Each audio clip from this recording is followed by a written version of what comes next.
I was cursed with a built-in boyfriend thief the day my younger sister Lina was born. And I'm not talking about borrowed sweaters or innocent crushes. I mean the kind of theft where if I brought home a boyfriend, she'd have him wrapped around her finger within weeks. If I introduced someone at Sunday dinner, she'd already be sliding into his DMs before dessert was served. If I posted a cute couple photo on Instagram, she'd somehow bump into him at his favorite coffee shop the next day. Everyone always said Lina got mom's stunning looks while I inherited dad's sharp wit. The comparison stung, but I learned to live with it until the boyfriend stealing started. It began innocently enough in high school. My boyfriend Oleg suddenly wanted to study at our house every afternoon. Lina would float by in her cheer uniform, asking him to help with her calculus homework. I didn't see the manipulation then because I trusted them both completely. But looking back, the signs were flashing neon bright. By the time we hit our 20s, Lena's tactics became surgical in their precision. I dated Anton for 6 months before bringing him to meet the family. 1 week after that disastrous dinner, Lina had a crisis and needed his broad shoulder to cry on at 2 in the morning. They slept together that same night. Then came Roman from my marketing agency. Same playbook. Family dinner, a manufactured emergency, and a midnight comfort session. When I discovered their steamy text messages, she had the audacity to tilt her head and smile sweetly. "I'm just making sure they're worthy of you, Vera," she said, batting her eyelashes. Roman failed the test miserably. Deep down, I had to admit she had a point.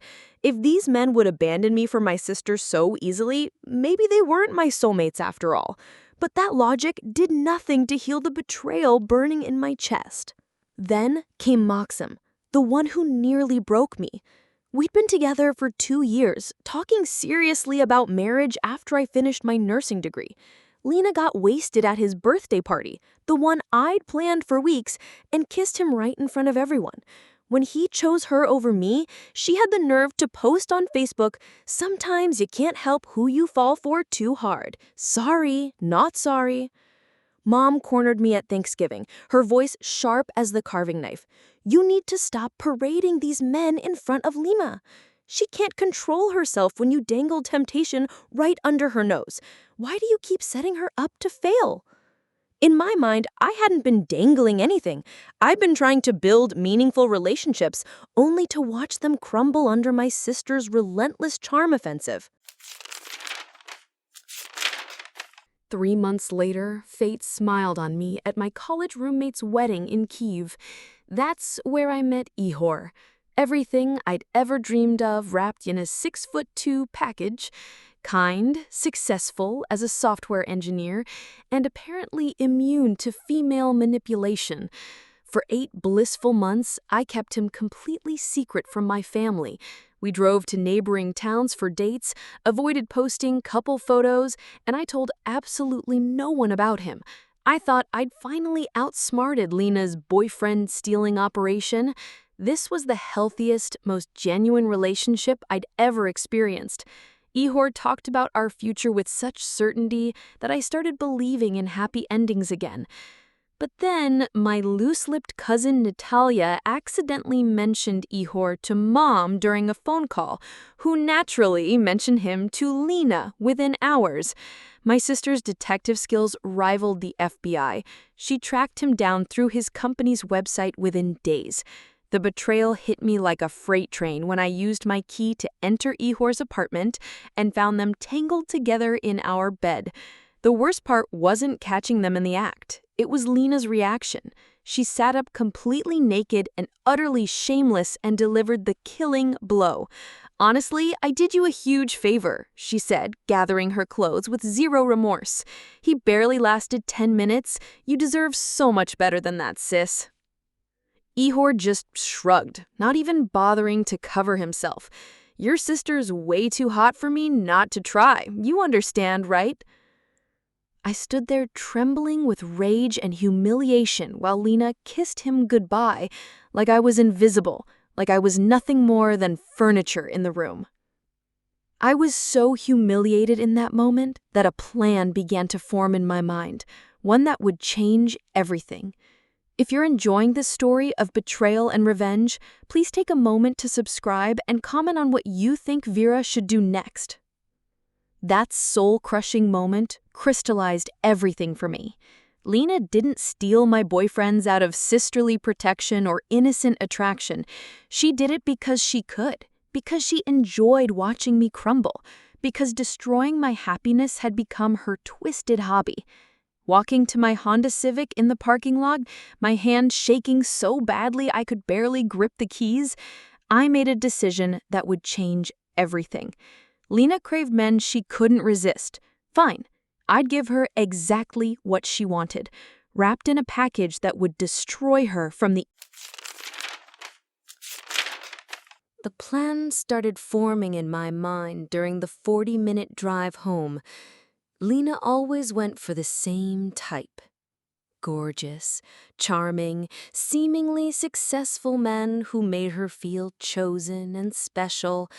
She never looked deeper than the surface, never questioned their stories or backgrounds. That blind spot would be her downfall. I spent the next few weeks diving deep into public records, court databases, and background check websites. That's how I discovered Oleksiy Koval, a stunningly handsome man who claimed to be a venture capitalist from Kyiv.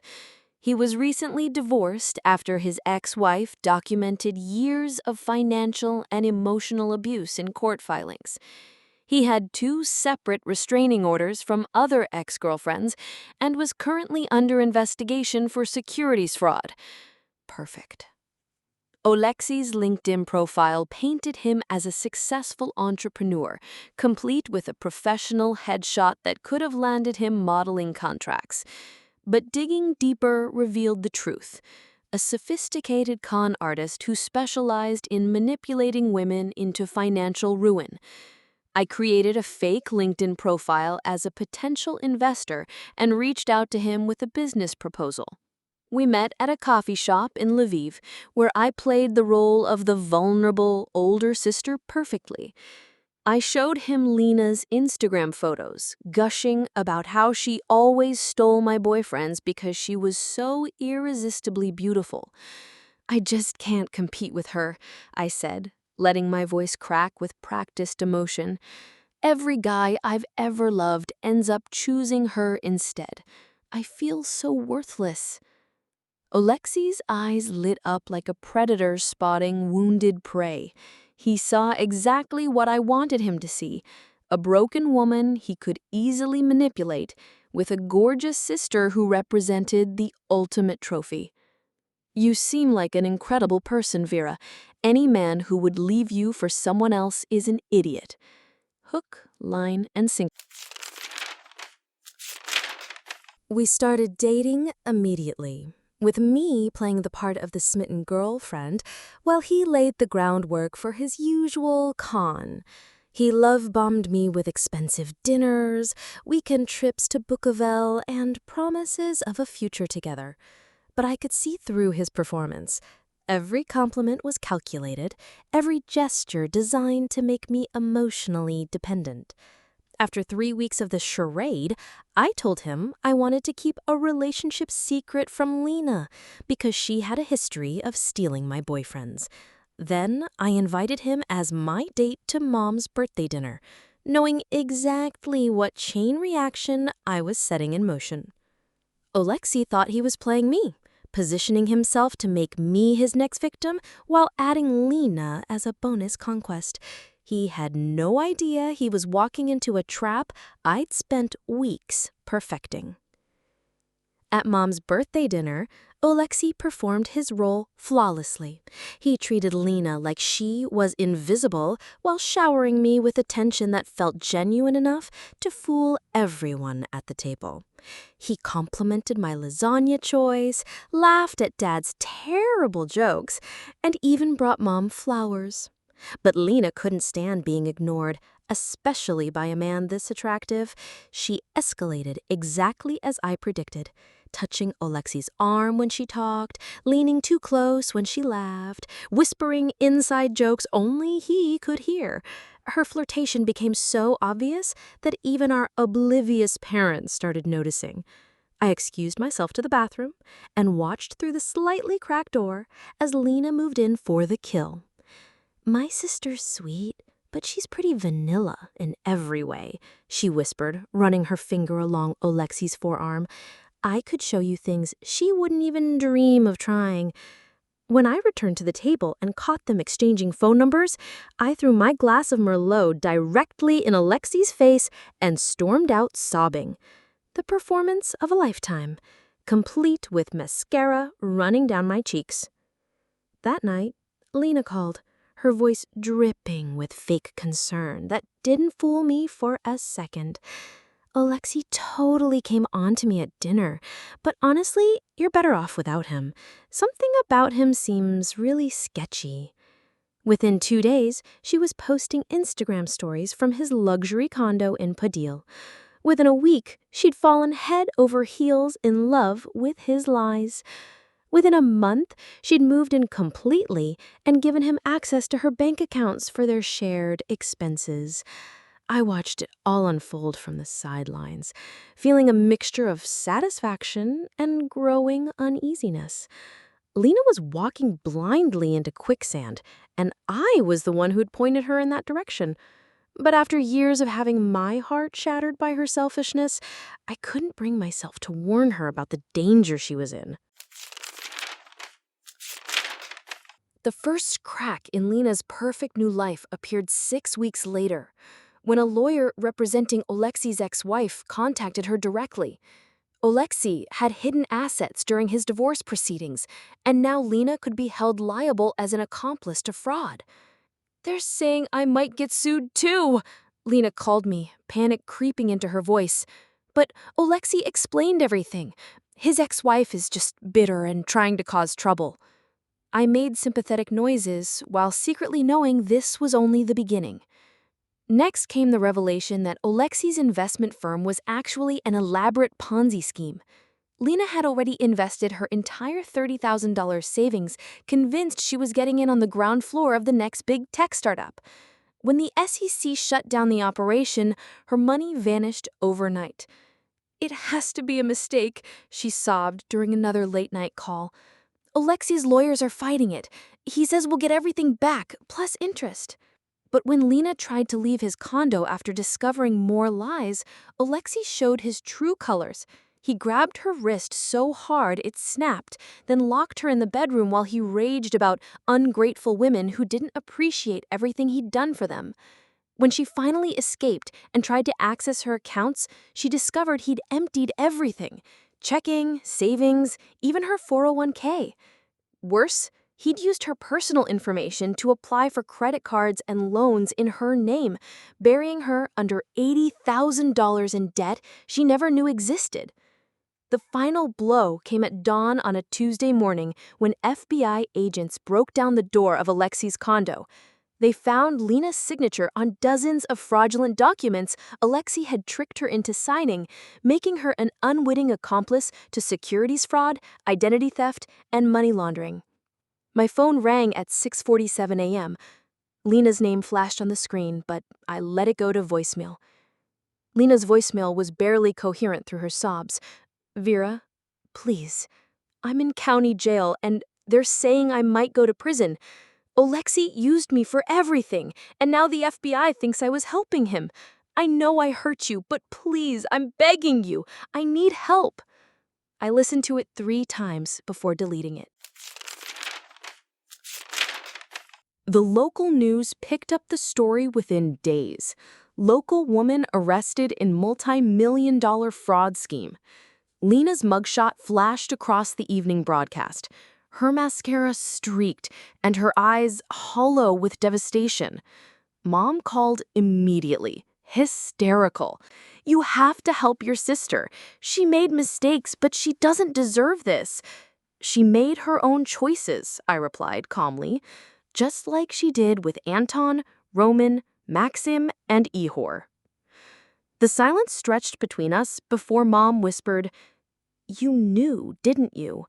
You knew what he was." I didn't answer because the truth was too complicated for a simple yes or no. Had I known Alexei would destroy Lina this completely? Not exactly. Had I researched him thoroughly enough to understand he was dangerous? Absolutely. Lina ended up pleading guilty to lesser charges in exchange for testifying against Alexei. She served 8 months in a minimum security prison and emerged with a felony record, destroyed credit, and a restraining order that prevented Alexei from contacting her ever again. The family dinners stopped. Mom couldn't look at me the same way, torn between horror at what I'd done and grudging admiration for my methodical revenge. Dad just shook his head whenever Lena's name came up, muttering about natural consequences and chickens coming home to roost. Lina moved to Odessa after her release, working as a barista and slowly rebuilding her life. We haven't spoken in 2 years, but I occasionally check her Instagram. She looks older now, more cautious. The confident, predatory gleam in her eyes has been replaced with something quieter and more uncertain. Sometimes I wonder if I went too far, if destroying my sister's life was worth the satisfaction of finally winning our twisted game. But then I remember Ihor's shrug, Lina's naked smugness, and years of watching my happiness crumble for her entertainment. She got exactly what she'd been asking for her entire life, a man she couldn't resist. She just didn't expect him to resist destroying everything she held dear. I've been in therapy for a year now, working through the complex emotions of orchestrating someone's downfall, even someone who'd hurt me repeatedly. My therapist says revenge rarely brings the peace we expect it to. And she's right. I don't feel triumphant or vindicated. Mostly, I feel empty where all that anger used to live. But I also sleep better knowing that Lina will never steal another woman's boyfriend again. Some lessons can only be learned through complete devastation, and my sister finally learned hers the hard way.